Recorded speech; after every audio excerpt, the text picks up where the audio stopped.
5 Indian schools were named in the top 10 list for the world's best school prizes, and one Indian school became a top 3 finalist.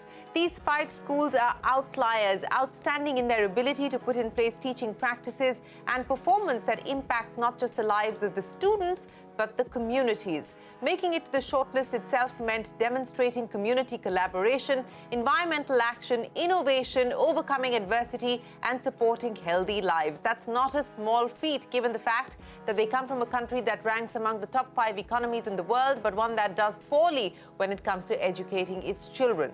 In a Swiss study conducted before the pandemic, India's education system ranked 43rd out of 64 major economies. It's clear that India needs a textbook to run better schools, and working towards that is T4 Education, the global platform that instituted the world's best school prizes. It is collaborating with these schools to develop transformational toolkits which provide step-by-step instructions on how other schools can replicate these models.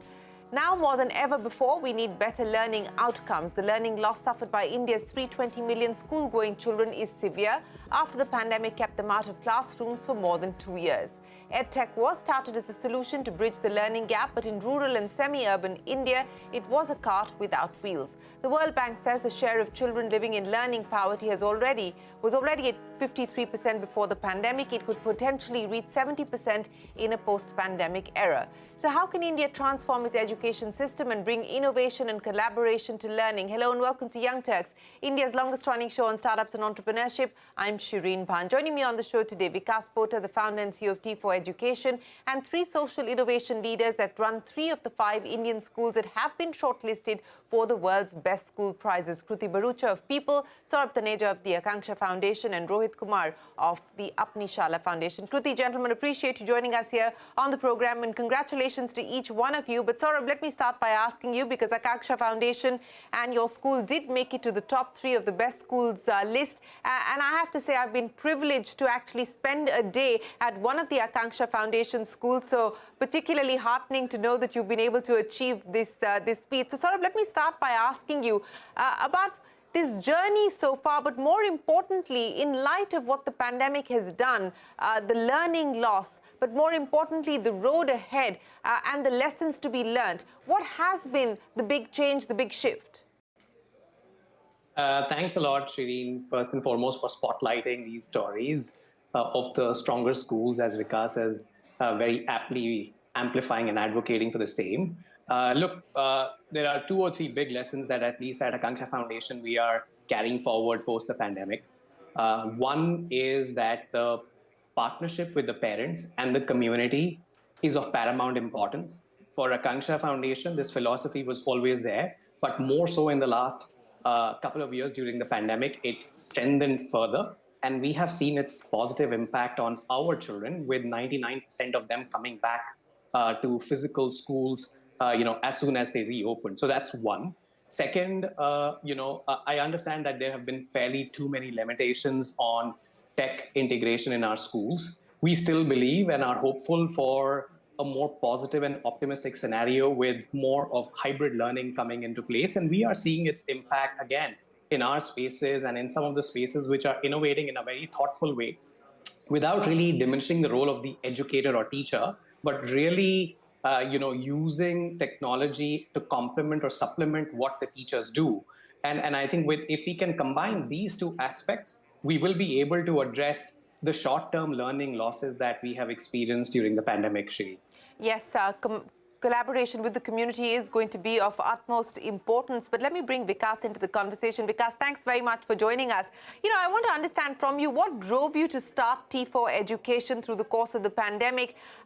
Your attempt is to try and bring together schools, to try and bring together educators from around the world to navigate the new normal. What's the experience been so far, Vikas, for you?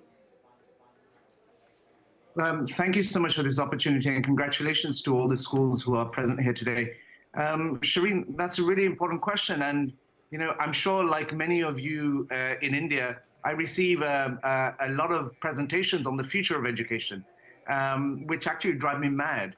And because what I believe the future of education is, and what the pandemic demonstrated, is quite simply the need to have better schools and to invest in institution building.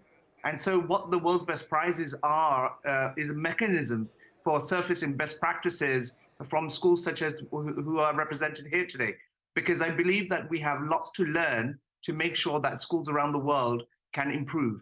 And when you talk about the learning loss in India, let me just tell you, there are almost 500 million children today around the world in failing schools, as reported by their own governments. And so we just need to do a better job in that.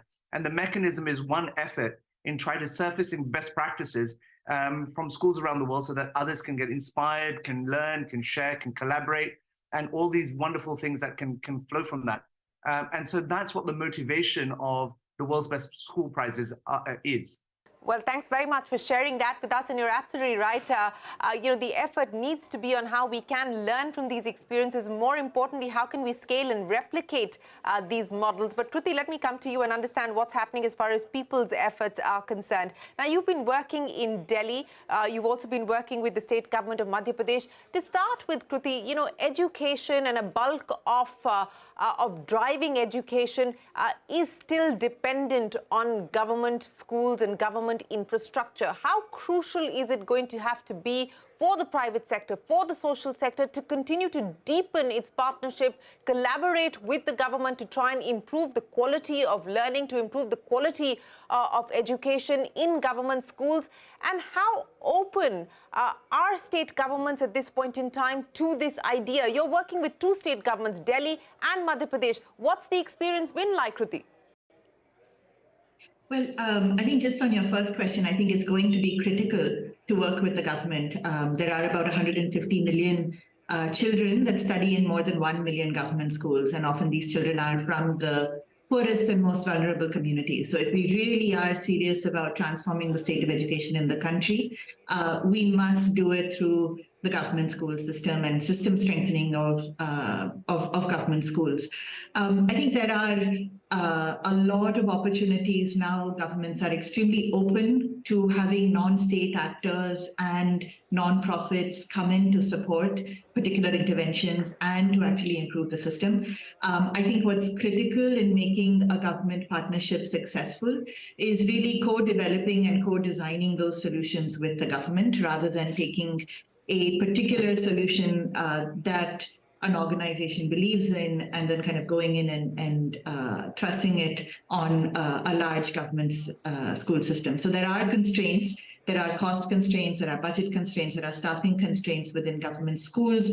Many schools are, small schools, across the countryside in India. Some of them have only 50 students, 1 to 2 teachers. And so those are the realities of what we are dealing with when we are actually looking at working with a mix of rural and urban schools. It's very important to keep in mind the constraints, the real constraints that governments face.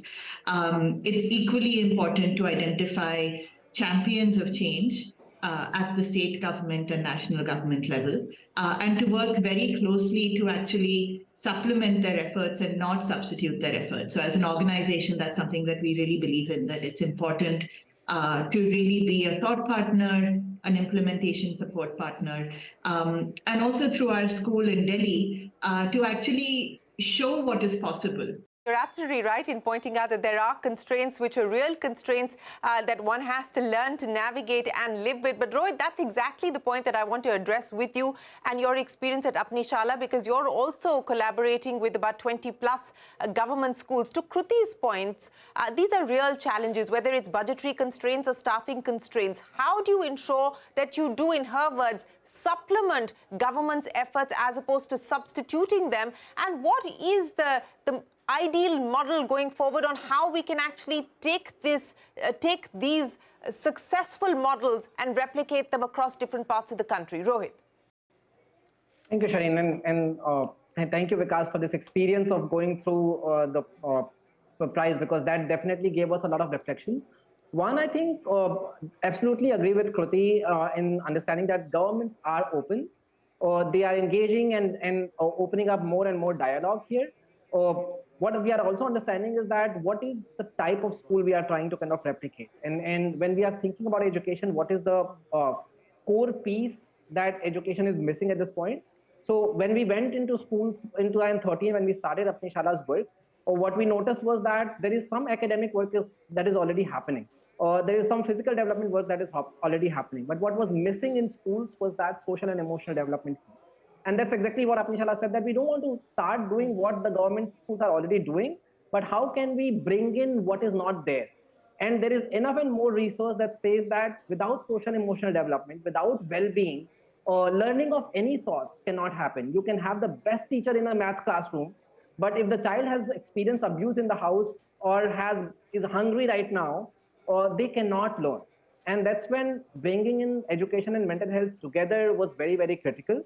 And that's the experiment we are hoping to do with Coach, that can Coach become that model school within the government school system that showcases how this work can happen. And then when there's a model that is already existing, and slowly building that relationship on ground with teachers, with principals, with parents, then it has a better buy-in.